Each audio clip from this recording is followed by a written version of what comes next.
Bus കാത്തിരിപ്പ് കേന്ദ്രങ്ങളിൽ ചാക്ക് കണക്കിന് പ്ലാസ്റ്റിക് മാലിന്യങ്ങൾ ശേഖരിച്ചു വെച്ച സംഭവം. NCV വാർത്തയെ തുടർന്ന് തദ്ദേശ സ്വയംഭരണ വകുപ്പ് മന്ത്രിയുടെ ഇടപെടലിൽ മാലിന്യങ്ങൾ ഹരിതകർമ്മസേന നീക്കം ചെയ്തു. തൃത്താല കൂറ്റനാട് റോഡിൽ ഭൂരിഭാഗം ബസ് കാത്തിരിപ്പ് കേന്ദ്രത്തിലും യാത്രക്കാർക്ക് ഇരിക്കാനാവാത്ത വിധമാണ് പ്ലാസ്റ്റിക് മാലിന്യങ്ങൾ ചാക്കുകളിലാക്കി കുന്നുകൂട്ടിയിട്ടിരിക്കുന്നത്. ഹരിതകർമ്മസേന വീടുകളിൽ നിന്നും വ്യാപാര സ്ഥാപനങ്ങളിൽ നിന്നും ശേഖരിക്കുന്ന പ്ലാസ്റ്റിക് മാലിന്യങ്ങൾ ഉൾപ്പെടെയാണ് മിനി MCFൽ സൂക്ഷിക്കുന്നതിനു പകരം ബസ് കാത്തിരിപ്പ് കേന്ദ്രങ്ങളിൽ കൂട്ടിയിട്ടിരിക്കുന്നത്. ഇതോടെ യാത്രക്കാർക്ക് നിൽക്കേണ്ട ഗതികേടായിരുന്നു. NCV വാർത്തയ്ക്ക് പിന്നാലെയാണ് പ്ലാസ്റ്റിക് മാലിന്യങ്ങൾ ഉടൻ നീക്കം ചെയ്യാൻ മന്ത്രി ഇടപെട്ടത്. അംഗീകരിക്കാൻ പറ്റുന്നതല്ല. കാരണം 234 മിനി MCF നമ്മൾ ആരംഭിച്ചിട്ടുണ്ട്. അവിടെ കൊണ്ടുവയ്ക്കേണ്ട കാര്യമില്ല. അത് നിങ്ങൾ നോക്കാം, പരിശോധിക്കാതെ ഹരിതകർമ്മസേനയ്ക്ക് അതിനുള്ള നിർദ്ദേശം കൊടുക്കാം.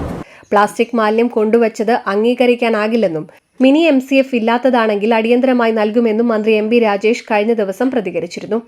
ശേഖരിക്കുന്ന പ്ലാസ്റ്റിക് മാലിന്യം കൃത്യമായി സൂക്ഷിക്കണമെന്നും ബസ് സ്റ്റോപ്പുകൾ ഇത്തരത്തിൽ മാലിന്യം വെക്കുന്നത് ശ്രദ്ധയിൽപ്പെട്ടാൽ നടപടിയുണ്ടാകുമെന്നും മന്ത്രി കൂട്ടിച്ചേർത്തു. NCV News Thrithala. Victory ITI Edappal ബ്രാഞ്ചിലേക്ക് SSLC+2 കഴിഞ്ഞവർക്ക് കേരള ഗവൺമെന്റ് PSC അംഗീകൃത 1 വർഷ 2 വർഷ ITI കോഴ്സുകൾക്കും 2 വർഷ KGCE എഞ്ചിനീയറിംഗ് കോഴ്സുകൾക്കും അഡ്മിഷൻ ആരംഭിച്ചിരിക്കുന്നു. Victory ITI Kuttippuram Road, Edappal.